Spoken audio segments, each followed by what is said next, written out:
This podcast is a collaboration between Costard and Touchstone Productions and the Tales From The Crypt podcast. Did they have a point, though? At least in part, did they have a point? If there were episodes about cannibalism or whatever, might that have had some sort of negative effect on impressionable young minds? I have never believed that. I still don't believe it. The stuff that they have in movies and television today is so much worse than anything I ever put out. And I can't see that that ever harmed anybody either. Kids love horror. They love gore. They love all these dreadful things. I have a grandson who just eats this stuff up, and he's about 5 years old. And all he could do is wait for the reprints of my comics because he loves them.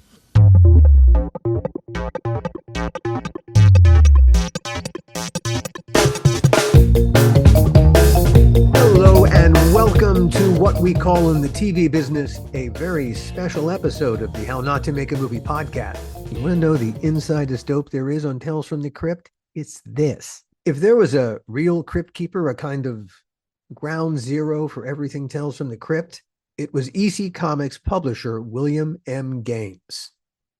I grew up a huge fan of Mad Magazine and the EC Comics that preceded it, like Tales from the Crypt. Just reading Mad was like getting a master's class in comedy. At Mad, they celebrated Bill Gaines, the man they worked for, even as they made fun of him. Now, while Bill Gaines didn't write or draw anything himself, he was the writing and the artwork's organizing principle. It may not have flowed from him literally, but it flowed from him nonetheless. EC and Mad both represented the world as Bill Gaines saw it. Back when I was huddled under the blankets with a stack of Tales from the Crypt comic books, it would have seemed a total impossibility that one day I would write and produce the TV version of one of Bill Gaines's creations. It would have seemed an even bigger impossibility that I would get to meet him and get his blessing for my TV version as part of the bargain. And yet that happened. With one or two exceptions, I have never been a star fucker. God, I don't care about stars, but Bill Gaines was one of those exceptions. Meeting him, and I say this as a devout atheist, was like meeting God. And it definitely lived up to the moment. Yeah, Bill Gaines inspired me. You want to color outside the lines? Yeah, go ahead. Fuck the lines. You want to point at the emperor and the fact that he's not wearing any clothes? Point away and make sure to laugh extra loud at his microscopic schween. What, me worry? No, Alfredy, I ain't worrying because you ain't worrying. Perversely and ironically, the fact that Bill Gaines became the person he became was entirely an accident, a series of accidents. Max Gaines, Bill Gaines' father, helped start the comic book business. In the 1930s, he worked for the then fledgling DC Comics. In fact, Max Gaines turned down Jerry Siegel when Jerry Siegel first submitted Superman to DC. Eventually, Max Gaines ended up in advertising, where as part of an ad campaign he did for Buster Brown shoes, he created a series of Buster Brown comic books to be given away with each pair of shoes. That happy accident put Max Gaines back into the comic book business. Next thing you know, Max starts his own comic book company, EC Comics. Max's son Bill had no interest in comics or publishing. He wanted to be a high school science teacher when another accident, this one with a boat, killed Max Gaines and changed the whole direction of Bill Gaines's life. Bill Gaines took over his dad's publishing company, and he changed the company's focus from educational comics to entertaining comics. And he started titles like Tales from the Crypt, The Haunt of Fear, and The Vault of Horror. Like everything good and fun in the 1950s, EC drew the ire of people with no sense of humor. The man was determined that comic books like EC's were destroying America's youth. Bill Gaines went before Congress, not that it did much good. What are we afraid of? Are we afraid of our own children? Do we forget that they are citizens too, and entitled to the essential freedom to read? Or do we think our children so evil, so vicious, so simple-minded, that it takes but a comic magazine story of murder to set them to murder, of robbery to set them to robbery? Eventually, he turned away from EC and got mad. And if you don't think he changed the world by doing that, I don't know what world you're living in. John Kassir needs no introduction. He's the voice of the Crypt Keeper, of course. But here's the weird thing, and it's a big part of why there will never be a Tales from the Crypt remake. The Crypt Keeper in the EC comic books and the Crypt Keeper in the Tales from the Crypt TV series are not the same character, and therefore not the same intellectual property or IP. The Crypt Keeper that appears in the TV show is completely separate from the EC comics. Bill Gaines' family owns the EC comics. Joel Silver and the other executive producers of Crypt, they own the Crypt Keeper who appears in the TV series. And Bill Gaines' family, how shall I put this?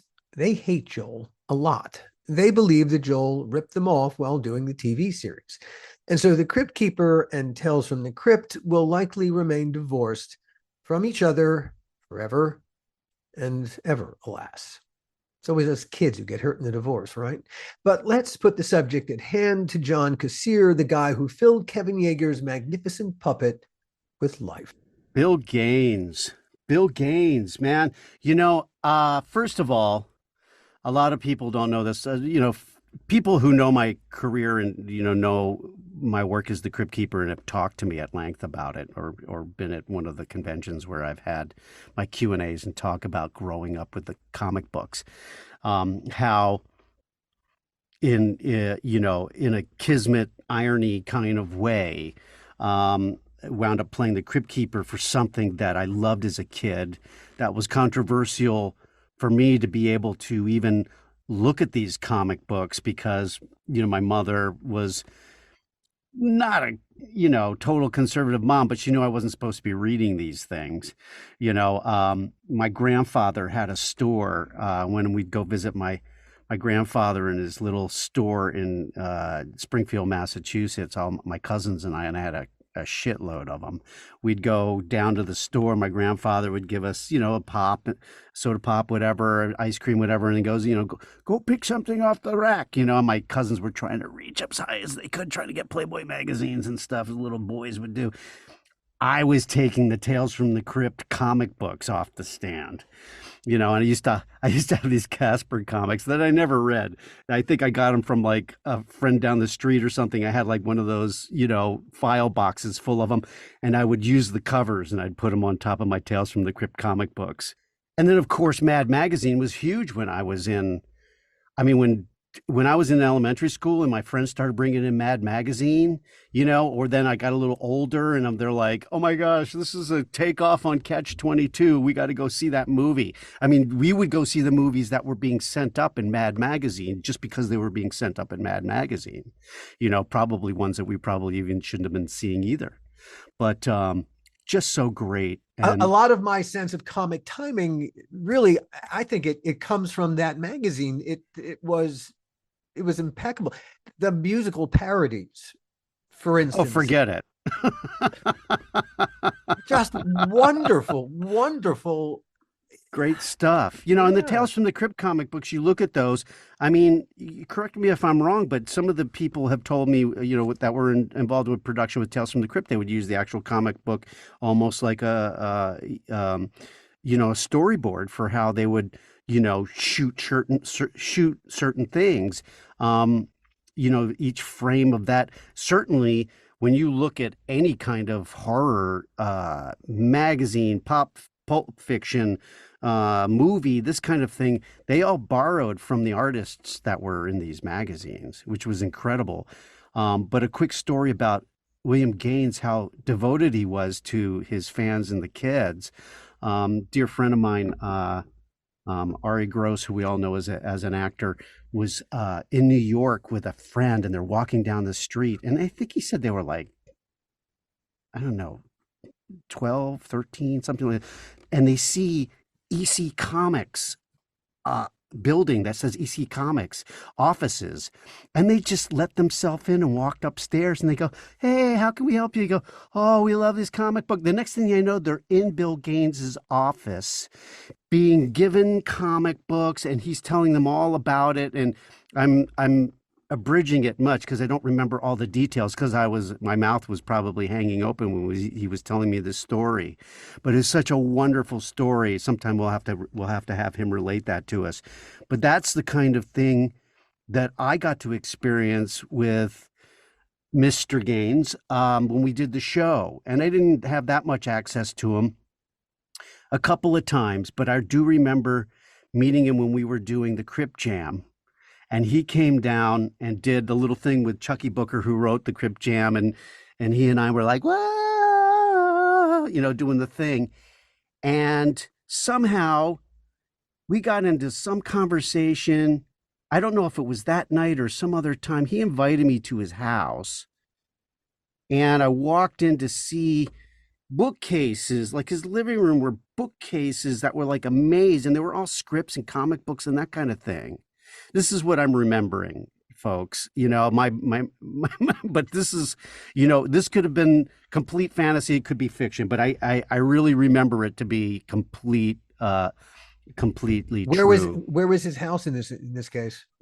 I can't remember. It was East Coast, West Coast. Here. I've been living all the time that I've been doing Tales from the Crypt. I've been living in Los Angeles. I moved here in 1986 from New York, and I've been out here ever since. He just loved what we did with the show. He loved it from top to bottom. I'm sure he had the same problems everybody else did with dealing with the budget and the production people, from the top and that kind of stuff that we don't hesitate to talk about, which is why we don't have the rights anymore. And then there's that. Yeah. But certainly he's very fondly remembered by his family. I've been contacted by his daughter a number of times. Wendy, yes. She would contact me whenever she would have a new grandchild or one of Bill's great grandchildren or, the great great grandchild of Bill's dad who started it. And they really are into the family history of everything that was created.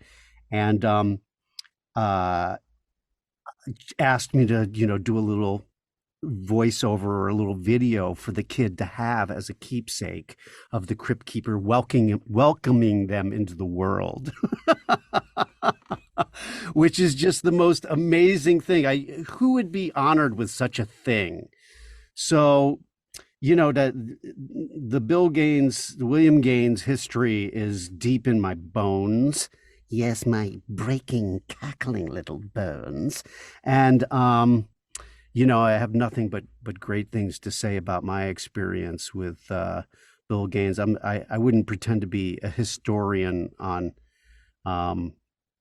his whole history and background and who he was, but certainly had enough experience to know what a great legacy we're a part of. I proudly accept this great honor on behalf of my unbelievably talented staff of editors, writers, and artists who were vilified in the early 50s by a Senate subcommittee on juvenile delinquency and by other magazine publishers who claimed we had destroyed the youth of America. It has taken almost 40 years for our work to be recognized. I thank Joel Silver and his incredible group of movie makers who have made Tales from the Crypt the hottest and most successful original programming in home box office history. Finally, I thank the board of directors of the Horror Hall of Fame for this delightful vindication of our efforts.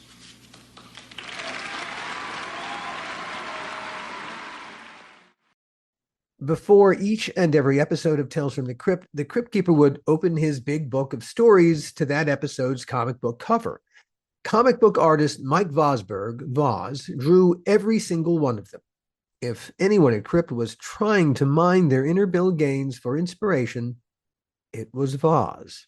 Back in the early 60s, there were these little paperbacks that were put out of Mad comic books. And, geez, what they were called, but that was my first time that I saw those Mad comics. And I was just like, wow. It's, what he did in the paperbacks is he was simply republishing the same material he put in the comic book format. right, in repackaging them. Right. Which was also a part of his genius, that he would repackage the same material several times and we would happily buy it. Well, I guess if you're familiar with comic book history, that was a common thing with publishers. It's like, that's why they didn't give the original artwork back, because they didn't want you giving it to another publisher and I'm going like, oh yeah, I can print this. So, but yeah, I remember getting those. I must have been about 11 or 12. And my two favorite artists were always Jack Davis and Wally Wood.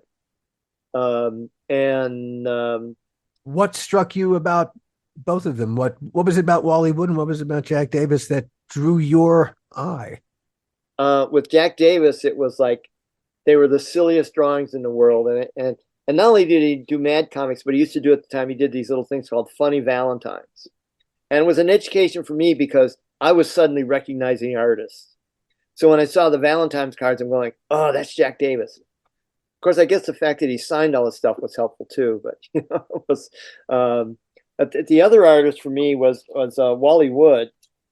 He drew the most amazing women in his comic books, and I'm sure it's like just starting puberty about then. It was like, wow, these are neat comics. That's and I remember meeting him a couple times. Later on when I started working on, he died fairly young. He had kidney disease. And what was it like meeting a hero? It can be great. It can be less than great. He was in his kind of his last stages of just alcoholism and whatever. But I mean, it was exciting, but it was also kind of like, it was, I remember, I had a friend that another Alan, who was an editor at Marvel Comics. That I knew him since the time he was like 13, 14 years old, because he lived here in Detroit. But he was telling me, he said, "Yeah, I showed some of your work to Wally Wood," and he goes, "Wow, this guy draws women almost as well as I do." And I remember my youthful arrogance. I'm going, almost. Oh dear, but hey, I mean, on the one hand, wow, what a great compliment. It was a nice compliment. It's Jack Davis. I never did get to meet or talk to, because he's someone I would have loved to. But I mean, there were other great guys in those books too, like John Severin, and who's the other one? Bill Elder. I'm trying to think who else. They're very artists, but I remember for me it was always the Wood and Jack Davis were the first ones, and the stories were so funny because I was familiar with all those comics, so seeing the satires on them were perfect for me. Probably 3 or 4 years later, they came out with some of the science fiction ones. And that was another just revelation, because I got to see Al Williamson and Frank Frazetta and God, who else? More Wally Wood. And in fact, my Joe Orlando, who used to be my editor when I first started in comics. One of the great EC stories I always think of is they were taking Ray Bradbury's stories and adapting them. And had no idea he was a big comic book fan. And he sent him a letter going like, "Wow, you guys are really doing great adaptations of these. I'd still like my check though." And they immediately called him and were like, "Wow, we'll get you a check off right away. What would you like? And would you be interested if we did more of these?" And he was, "Oh wow," because he was really excited about that. To sum up the impact that Bill Gaines had on the comic book world and on what you do, how would you describe it? Amazing, in that he brought a level to creativity to the work that you hadn't seen in comics before, or maybe since, in terms of the writers and the artists that he was using. And secondly, he did it in the background. I mean, when I was a kid, I knew who all these guys were I was telling you about. I didn't know who Bill Gaines was, other than maybe I'd see his name, in Mad or whatever. What struck me about Bill Gaines, it wasn't until much later I really understood, like, oh, he's the guy who brought all these guys together. He's one of the giants of the industry. It was like in the early 50s, between the comics code and TV, the industry was just plummeting. And he managed to continue on with, like, okay, this won't sell as a comic book anymore because of the restrictions, but it can be a magazine. And not only was it a magazine, but was groundbreaking in terms of, nobody had ever seen anything like a humor and a satire magazine on a adult, and I use that term loosely, level, like what was in Mad Magazine. For our purposes, Grant Geisman is something of a genuine authority on all things EC Comics and Mad Magazine. Grant's written Collectively Mad, Tales of Terror, the EC Comics Companion, and Foul Play, the art and artists of the notorious 1950s EC Comics. Not exactly light reading. Those are big-ass coffee table books that demand a big-ass coffee table beneath them. I would say they're exactly what EC Comics and Bill Gaines deserve, but then I would. Grant is also a very well-known and highly respected musician. He's played alongside Chuck Mangione, Liza Minnelli, Josh Groban, Brian Wilson, Robbie Williams, Ringo Starr, and Paula Abdul. He's written a few movie scores and TV themes too along the way, like the Emmy-nominated one he did for 2.5 Men.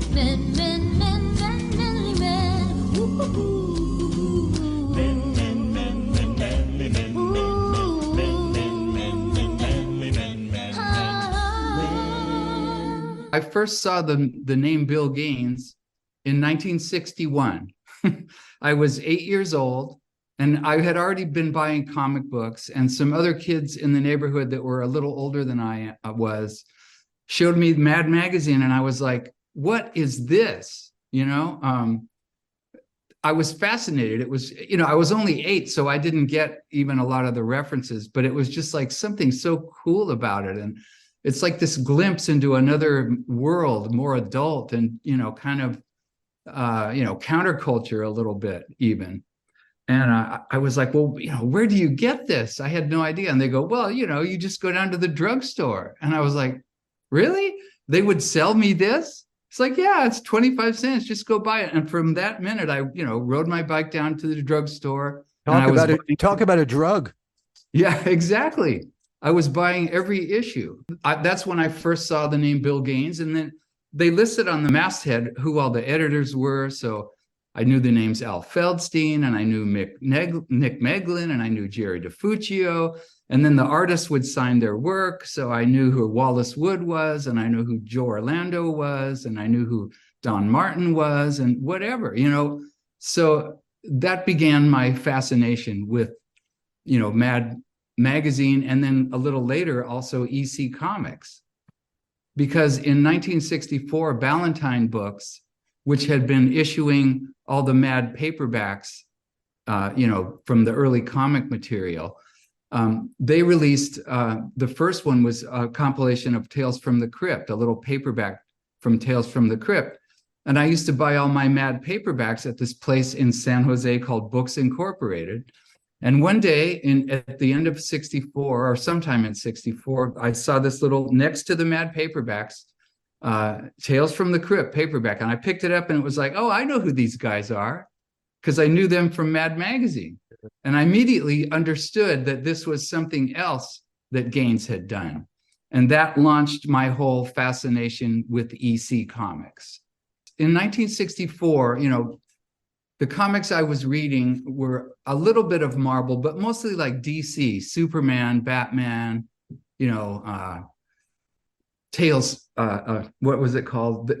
Strange Adventure. They were kind of tame. Yeah. And so these EC compilations that they were issuing, it's like, man, I had never read anything like that in a comic book, snap endings and kind of grisly drawings from Graham Ingalls. And it was just like, and it really aimed at a slightly more adult audience than Superman was, which was very tame, very kind of watered down, There was a lot of gorillas on the cover and imaginary tales. What if Lois Lane married Superman and stuff like that. So, I mean, this was like, where did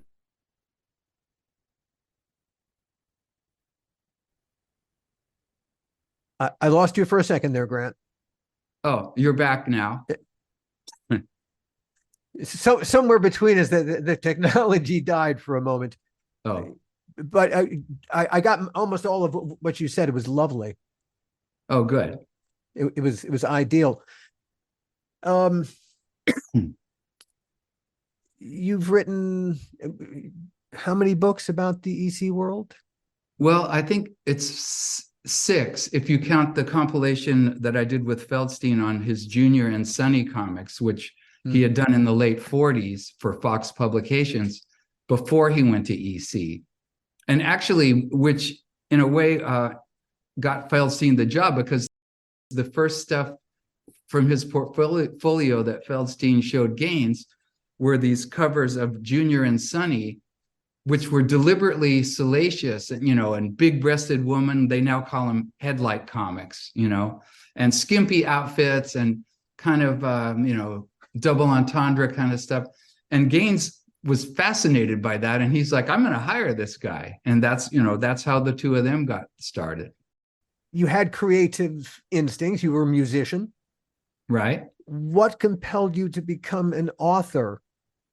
Okay. So, in high school, I was pretty good in English, although music was the dominant thing and was really since I picked up the guitar at age 11. That's really what I wanted to do. But I also did other things in high school. I was on the, journalism staff, and I was the page 2 editor of the high school newspaper, and I would write articles, and I was, pretty good at that. I won a little award in San Jose for some article I wrote in the high school paper. So anyway, that was kind of my secondary interest, but the music thing was so strong, I just, full speed ahead on that. But in the back of my mind, I always wanted to write a book about something. I'm also a huge Beatles fan, but there's literally thousands of books on the Beatles. So that's like, who's going to do that? Nobody. So, I had a huge collection of Mad Magazine memorabilia and stuff that I had built up. And I realized there's a book here, waiting to be written that no one has ever done. And I kind of knew Bill Gaines, and I had written him some letters asking him about collectibles and whatever. And so I pitched this idea to him, about a book on Mad and EC as shown through their own collectibles. And so I didn't hear anything. And I told my wife, well, I guess Bill Gaines doesn't like my idea. And she goes, what idea? I didn't tell her. I had sent this pitch letter, and she goes, what are you talking about? And anyway, I guess it doesn't matter. I guess he doesn't like it. So then a while later, but it was quite a while, his publishing representative called me out of the blue and said, we got your letter. Bill Gaines likes the idea. He wants you to submit some sample chapters of what you have in mind. And then it was like, oh, crap. Now I have to do this because I can't disappoint Bill Gaines, You were assuming that once your letter arrived at their offices, it would go through some normal channel, and there never was a normal channel. It's a piece of paper that flitted from here to there, and God knows where else. It probably, who knows what happened to your poor letter. Well, I mean, it's just that, I know the Gaines people now, and it takes them a while to do things. So now I understand that. But the point is, when I got the call and they asked me to do some sample chapters, I said, oh no, now I actually have to do it. Before it was just an abstract idea. Now it's like, I have to do it because I can't disappoint Bill Gaines. I can't do that. So I stayed up all night, every night for about a week. And I had a buddy come over and take pictures of some stuff. And I wrote sample chapters and I assembled a proposal. And I sent that to Bill, and he got back right away, and they said they liked it, and they gave me permission to shop the book to be published. And Dennis Kitchen at Kitchen Sink Press, who's done some very high quality, even EC related books, Harvey Kurtzman projects and stuff. Anyway, Kitchen Sink Press said, yeah, we like it, let's do it. And then the other thing was, it's a huge project. We had to do all these photographs, and I had a buddy come over and photograph hundreds of images. And so now somebody has to assemble that and design it in a book. But, these small press publishers, there's no money in it. So like 3 different designers kind of started it, and they're like, yeah, I'm too busy, I can't do it. And they bailed out. So I finally realized if this is going to get finished, I'm going to have to figure out how to assemble it and design it. So I bought Quark Express and a scanner and a book on Quark Express for Dummies. And I figured out how to do it. And I actually finished putting the whole book together. And that's how it finally happened. That's a wonderful story unto itself, Grant. Holy cow. Yeah, if you build it, they will come, but you're going to have to build it. That's right. You do what you got to do. But I actually remember, so I'm sitting there with the book, how to do it. And there was a picture box, empty picture box, and I had to put this image in there. And I read how to do it. And then I pressed, whatever, import or whatever the command was. And I remember watching the picture box populate. I could see it come in from the back, and it was like, whoa, it totally blew my mind. I'm sure. Because on the high school the newspaper, it was old school, back then. You'd send up for type, you'd had a little pica ruler, and you'd have to figure out how many lines, and they were teaching you. So if you screwed up, they would just cut your article off in mid-sentence if you didn't count right. So I knew about that and pasting down and all, but to do it in a digital process and have that just come in and populate the picture box, it was like, wow. Yeah. It was so cool. Yeah. So then, the first book came out, which is actually this book, Collectively Mad. It came out in 95. And then I liked doing it, So just for fun, I started thinking like, well, what other book could I do? And I contacted Fred von Bernowitz, who in the 50s had assembled this complete EC Comics checklist, which listed all of the stories and artists for each EC comic, including Mad and stuff. But it was just a little mimeograph publication, only text, really, no images. And I thought it would be cool to flesh this book out with all the covers in color and have interviews with, different Mad people, Feldstein and whoever. And that was my second book. And I totally designed that one from the ground up, just because I liked doing it, And I actually worked on the book for a couple of years without even a publisher. I just figured, well, something will happen. And I just did it because it was fun. Some of the funnest times I had doing Crypt was hanging out with Todd Masters in his office cum special makeup effects laboratory, trying to imagine what certain terrible things would look like and how quickly Todd could build or create them for the show. I have really great parents that they didn't require me to hide and read this crap or even make this crap, which is kind of cool. I kind of came in on it, the whole Bill Gaines thing, through Mad, actually, because I was a big fan of Mad Magazine as a kid, and I certainly knew about Crypt and Eerie and the whole thing. I didn't quite make all the connections with Mr. Gaines being so centered to so much, but I certainly he was well depicted in Mad Magazine quite often as this kind of like he looked like God with his beard and his long gray hair. And so that's how Mad Magazine was my art school, and artists like Jack Davis and the list is very lengthy of the folks that kind of crossed over with the Tales from the Crypts and the eerie and the creepy. There's so many great artists that Gaines was able to gather, and they all seem to kind of have a similar, I don't know, not necessarily style, but sense of humor, I guess. Their line spoke of it was just joyful, I guess, to look at a Bill Gaines published whatever it was. I look forward to it, and it was just because you could feel it, as opposed to like I don't know if I don't know how you were with Mad Magazine necessarily, but there was the Mad Magazine called Cracked, Right. if you remember Cracked. And as an artist, I couldn't even pick up Cracked most of the time because it was a whole different batch of personalities. And there was something just, in the way that they were joking and the intelligence of intelligence in finger quotes, that they were able to deliver under Gaines was so unique and different, that it was, be cliche, night and day, but it was pretty fucking night and day. I think the progression really was from Mad to National Lampoon. Oh yes, of course. Yeah, but I was a youngster at that point. Yeah, So yeah. Lampoon was what my cousin had, and I would sneak that. Cracked felt like cheating on a lover.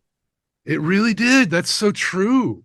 And they were usually hanging out at the supermarket next to each other, which was really uncomfortable, because it was like, that's the old Mad, and I don't want to. I already have that one, and there's the fucking new bitch who we know is maybe cheaper, but she's just not as good. The Cracked character they seem to be aiming for Alfred E. Newman Ness.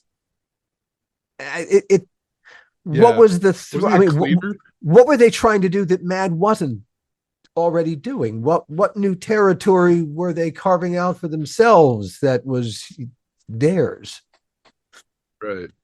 I think Bill Gaines had pretty much. I don't even remember if the character had a name. I think Sylvester something.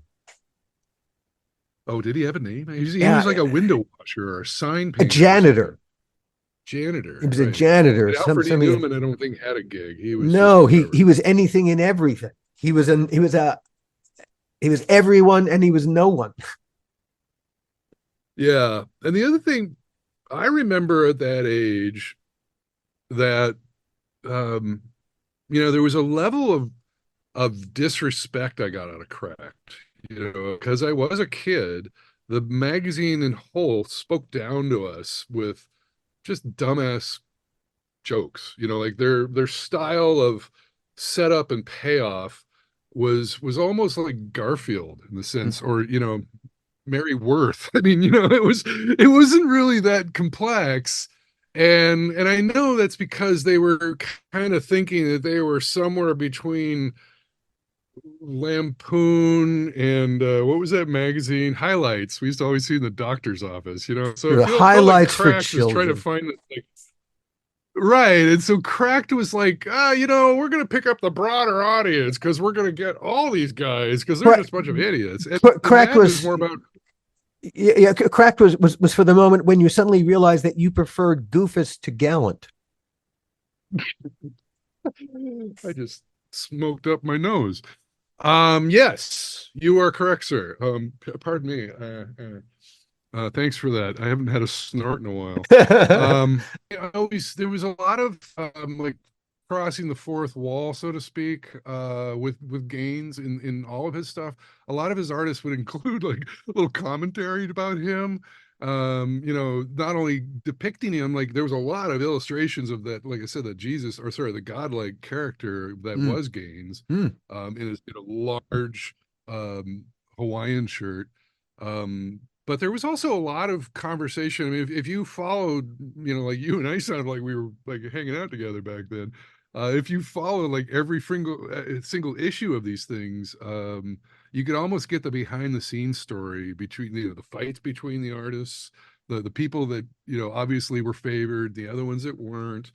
You knew about the hilarious holidays, the group holidays that Gaines used to do. I mean, those were in the pages. They would tease that shit. Occasionally, it would be like the joke,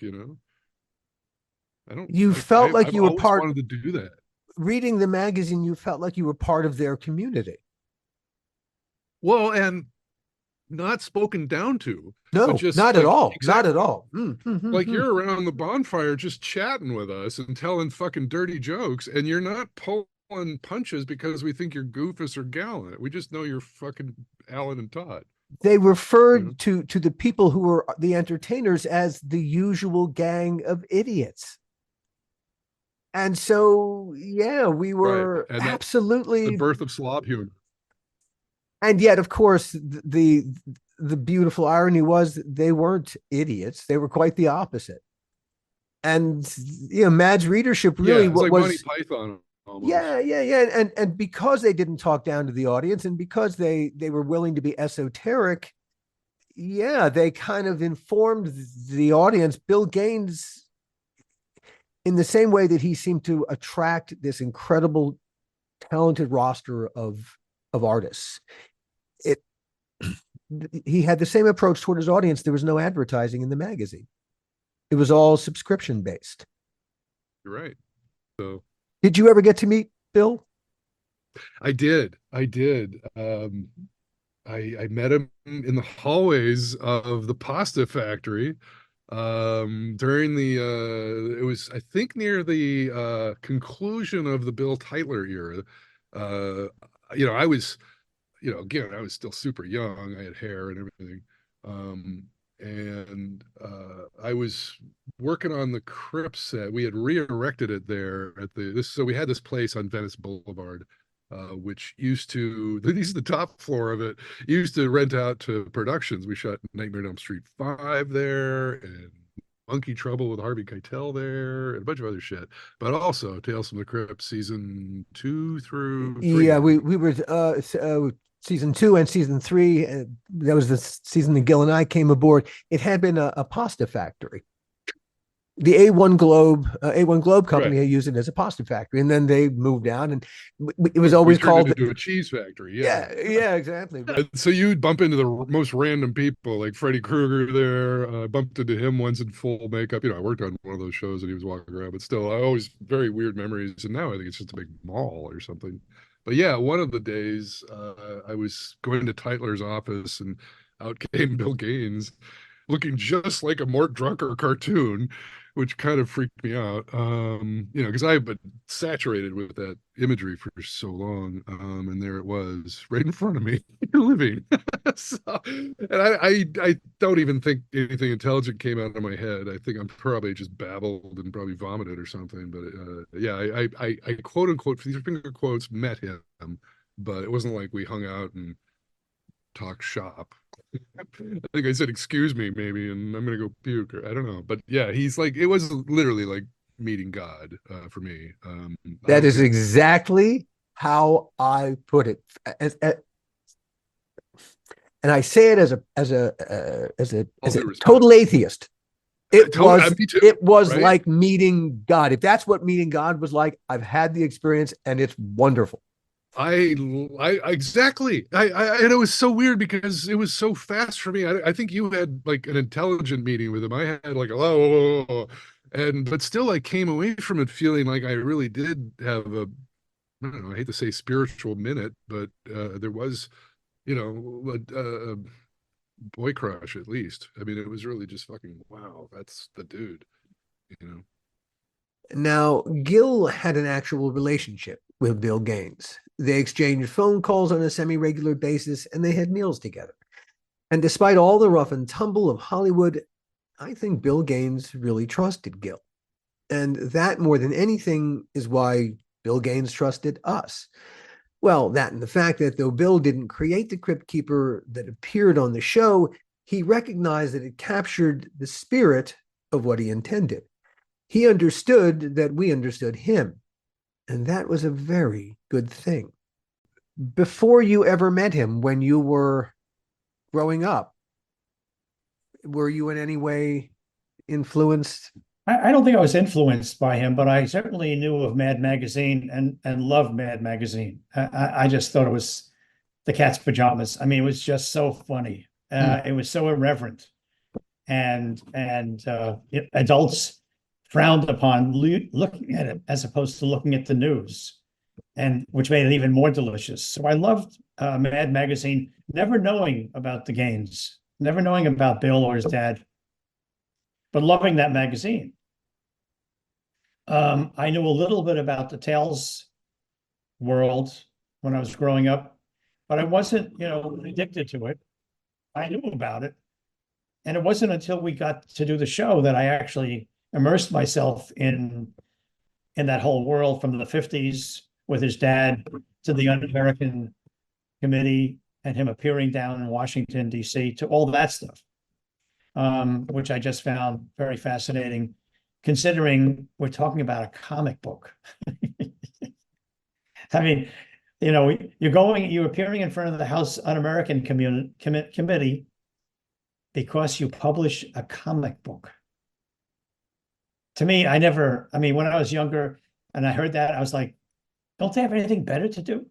Are they out of their minds? They're bringing these guys down that are poking a little bit of fun at the government and such, and they need to have them investigated. It was the same argument when they said that song lyrics needed to be rated, games needed to be rated, as if the games were the cause of the problem. When you see Tales from the Crypt, the original comics, and then you see Mad, you can still see that there's a certain sensibility that flowed from one into the other. And so when I think about Bill Gaines's influence, it wasn't even, it was really the environment he created for these creative people to create iconic work that Mad Magazine especially was, for me, so much of what I know about comedy is it's either Mad Magazine or Groucho Marx. Those are the starting points.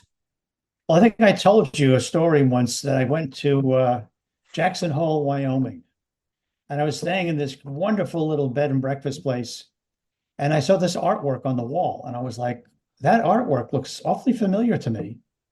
And I was going around the corridors looking at all the artwork and going, wait a minute, I know this artwork. This guy had something to do with Tales from the Crypt or that world. So I went to the main desk and I said to the owner, whose artwork is this? And he goes, well, it's a local resident. I go, a local resident? Who? And he said, well, he's not in Jackson Hole. He's across the border in the other state, but it's only a 15 or 20-minute drive. A guy named Al Felstein. I went, Al Felstein? You got to be kidding me. Can you call him? Do you have a number for him? Can you just tell him that you have a guest who just looked at the artwork, and just tell him my name and see if he would like to meet me, because I would very much like to meet him. So they called Al. At first, Al was very off-putting. He was pretty elderly at this point. But then once they said, well, the guest's name is Gil Adler, he went, Gil Adler? Oh my God, have him call me, give him my number. And we got together. And we had such a great afternoon and evening together, just talking about Bill and talking about the old days and when he worked with Gaines in New York. And they would come out with a comic book almost a day. They would do the artwork in a day. And it was just so interesting. The only thing that was a little off-putting was Al kept saying to me, you see this artwork? You see this artwork? It's all available. And I'm going to be dead soon. And you made a lot of money over Tales from the Crypt. You should buy my artwork. It's only $5,000 a shot. And we went back and forth a couple of times with him about that. Unfortunately, I never bought any artwork of his, which I totally regret now. Boy, imagine what that would be worth today. Yeah, well, do you remember years ago when we first started doing Tales? I'm a big New York Broadway theater guy. And Al Hirschfeld was an idol of mine with his artwork that he did with the Ninas in the New York Times. Sure. And he had a storefront in New York on Madison Avenue. And I went in there one day, and Al was there. And I was like, I thought I was looking at a comic book, because he's such a comic character with his beard and his white hair. And we chatted for a while, and I told him about Tales from the Crypt. He went, oh, Tales from the Crypt. Do you know Bill Gaines? I go, yeah, I know Bill Gaines. Of course I know Bill Gaines. So we had this great conversation, another moment lost. And he said to me, well, I can be commissioned to do artwork. I charge $5,000. And if you want me to do, one of my paintings or one of my sketches, we could bring in you and the Crypt Keeper and Bill and Alan, because I told him about you. And he said, whatever you want, we could do anything. So I told him about Sophie, the dog, and Tales from the Crypt, TA, ILS. And he thought that was hysterical. And he goes, well, I could do a montage for you that. And it was $5,000. And I thought about it and I thought about it. And I didn't do it. Oh gosh. Oh gosh. Imagine. And then when he passed away, oh gosh. First of all, I was awful. I felt awful because he passed away. But second of all, I was like, you know what that thing would have been worth today?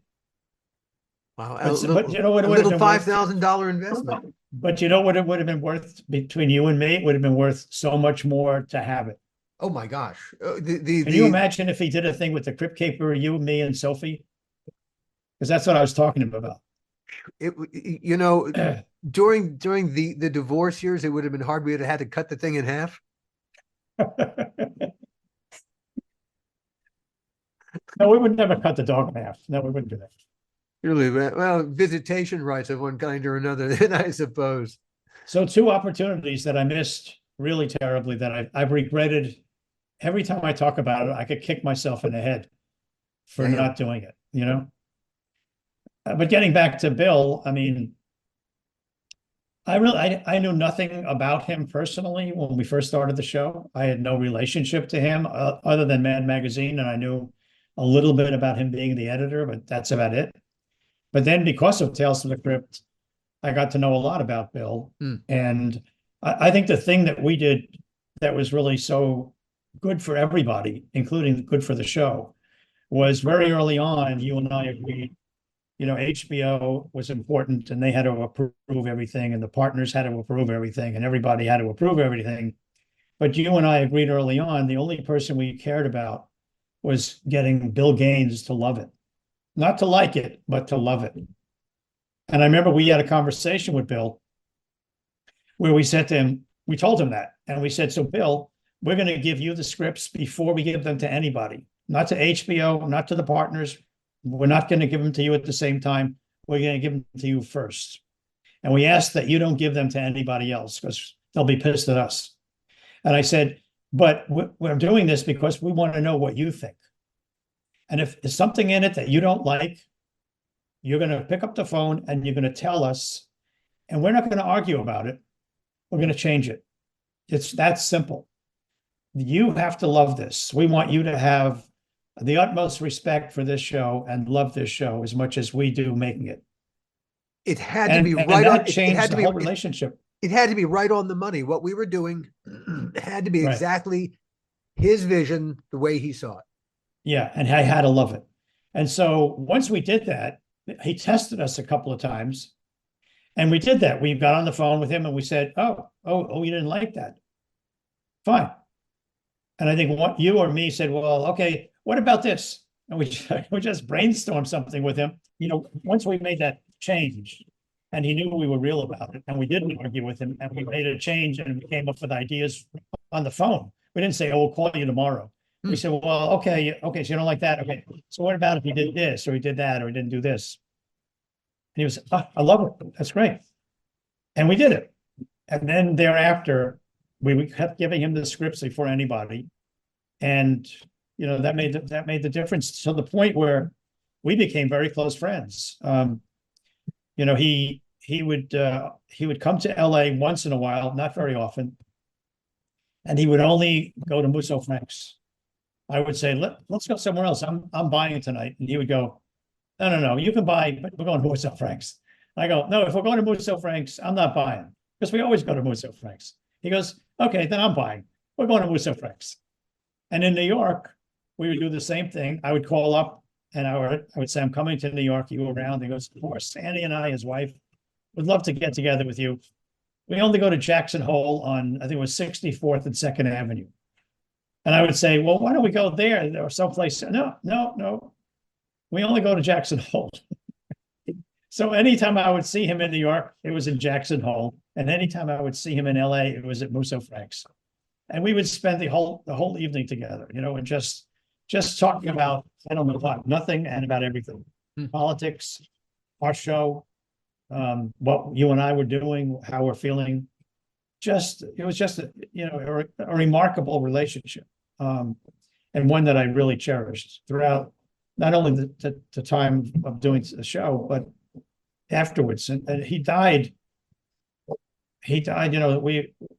My wife and I were flying into New York, and we had spoken to Annie, Bill's wife, and they were all excited that we were coming in, and we had arranged to have dinner at Jackson Hole the next night, and or 2 nights later, and we hung up, and then the next night, the night before we were ready to travel, Annie called me, and I said, "Oh, how you doing? We're so looking forward to seeing you tomorrow night for dinner," and blah blah blah blah blah.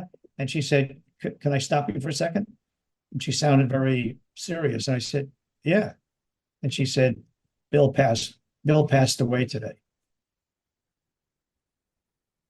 And I was like, "What?"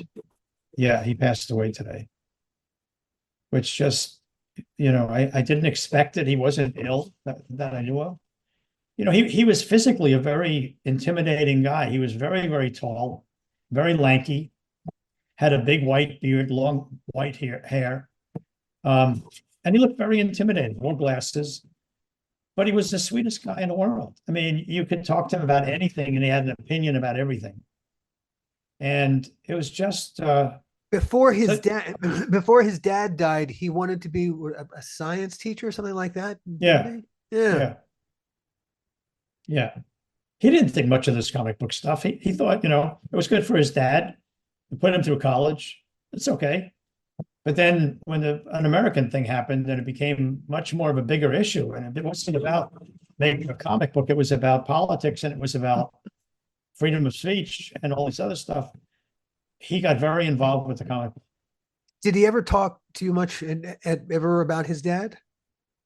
Briefly, not a lot. We really never got totally into the dad, except he was, he respected his dad, loved his dad. His dad was very good to him growing up. There was no conflict.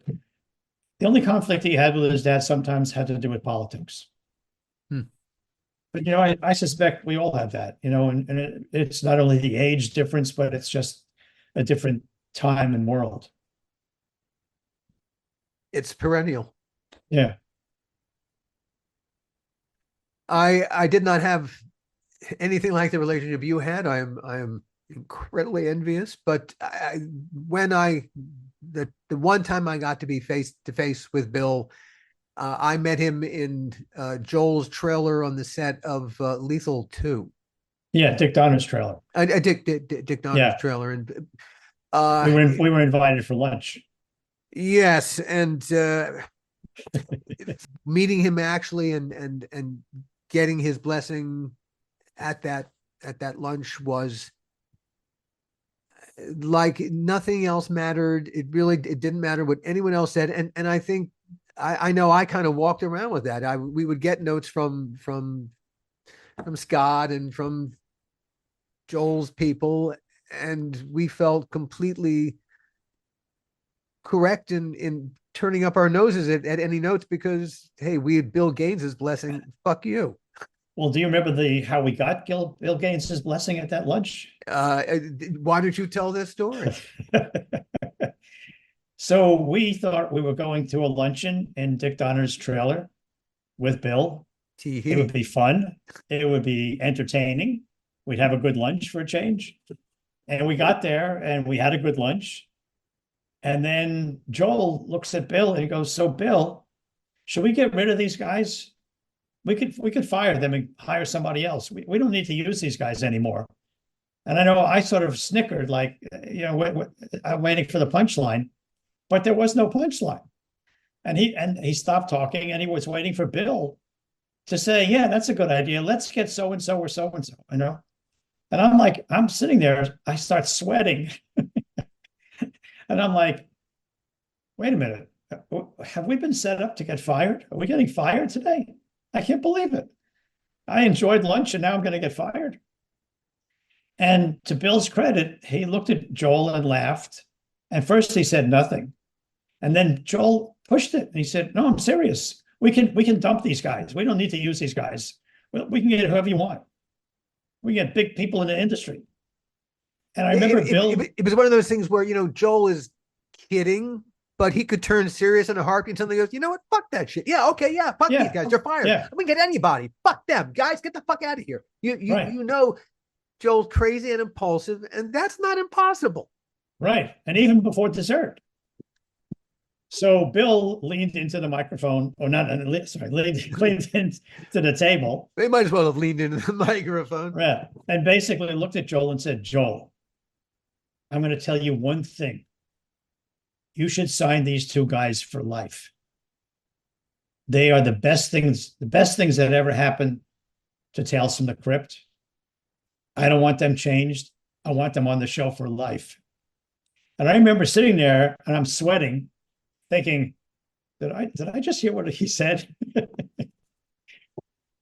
and that was the end of the meeting. And the meeting sort of ended, and we went back to whatever we were doing, back to work. I don't remember what we were doing. Yeah. It was pre-production on a season.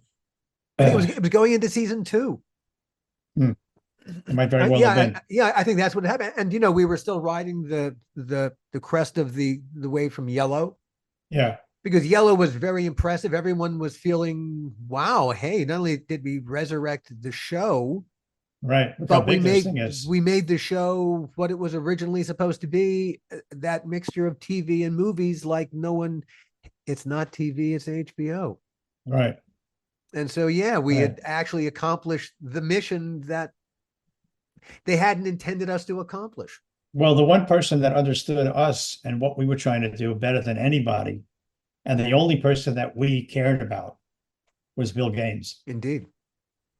And he was a guy who thought outside the box, and I think he appreciated that that's where we were coming from too. Yeah.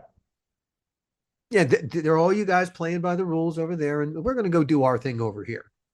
But I remember every time I would see him, he would give me a hug. Yeah. And I always felt so small because he was so big, and he was so sort of, tall and gaunt and long, and he would sort of wrap around me a little bit, and I sort of get lost. I can imagine. I would literally vanish. But I used to love when he would do that. It just was such a great thing. So that was Bill. That was our relationship with Bill. And it's funny, when I think about Tales from the Crypt, I always think about Bill. One of the things they say is it's the last thing you ever want to do is meet your heroes. Yeah. Not entirely true. Well, I didn't even know he was a hero of mine until we started working together. I thought, okay, he published the comic books. We're going to have to be careful. We're going to make sure. But it turned out to be a real loving relationship that lasted until he passed. That he enjoyed what we did with his brand and his creation. Yeah. And that we enjoyed that relationship with him and sharing that with him. Indeed, one of the most special experiences of my whole career. Yeah, mine too. Easy. Yeah, totally. What did Bill like to drink? I don't think he drank. I don't remember him drinking liquor. I mean, he loved the hamburgers at Jackson Hole, as I did, as I still do. And he loved Musso Franks. We would get a prime rib there and a Caesar salad. And it was great. And we both very rarely varied from those things. We would just always get the same stuff. Well, it's you get there and they hand you the menu and you think about it for a second. Then you go, then I think, God, I got this and I'm not enjoying it nearly as much. Why did I screw with what I know? After that, I used to go with Toby Hooper to Musso Franks. And then after that, Ernest Dickerson joined Toby and me, and we formed this little club, the Ale and Whale Club. And we would go to Musso Franks, and I would always order the same thing. I would say, tonight I got to order something different. And then I'd go, no, when I was with Bill Gaines, I had this. I'm going to have it again because I'm going to think of Bill Gaines tonight. What more can you say? I don't think anything. I said up top that if there was a real Crypt Keeper, it was Bill Gaines. I hope you've had a chance to see and hear what I meant.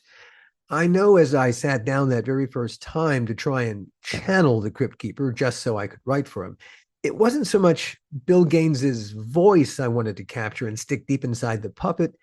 It was Bill Gaines's irreverence to anyone rich, powerful, and or full of shit. It's unfortunate that no one will ever be able to remake and update Crypt as a TV series. But hey, on the bright side, no one will go into a remake that sucks and disappoints everyone. And is that really a bad thing? Hey, see you next time, everybody. The How Not to Make a Movie podcast is executive